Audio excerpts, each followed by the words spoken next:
'07 Fusion. All right, we're doing axle shaft on this car. I'm not doing a video on the axle shaft because it's just an axle shaft. That is what we got out of it. That is what the customer brought me. I'm going to show you why you should always check the length of your axle shafts when you get ready to change it. Look at that, completely different one. So, word to the wise, take your old one in to buy the new one. Make sure it's the same length. You'll be good to go.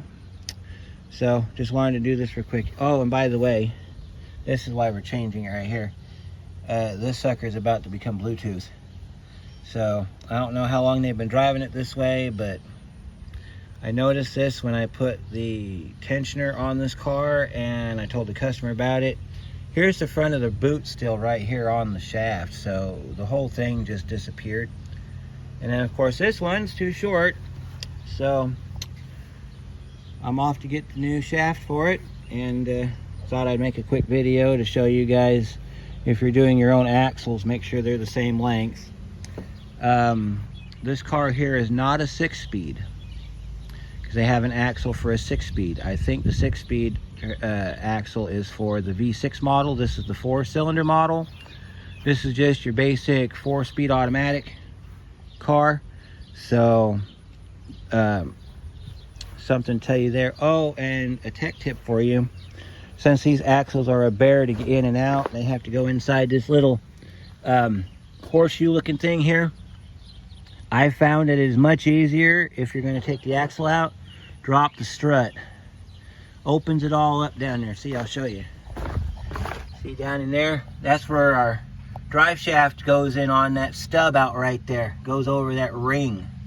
I'll zoom in on the ring for you. See that ring right there? Yeah, it goes over that ring.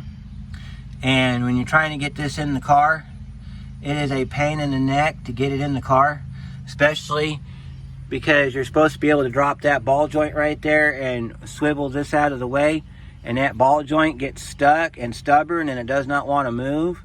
So the easiest way that I have found so far to change out this axle is to basically just tear it down like you normally do, but then when you get ready to pull the axle out, just pull the strut out. Opens this all up, you can get the axle in and out. And then just navigate the bottom of your strut over that center section on the axle, line it back up inside your control arm, and bolt it back together, and then the rest of it goes together like it's supposed to. So, thought I'd throw that your way too while we're here. So, I'm gonna go get another axle, and we'll see you on the next one.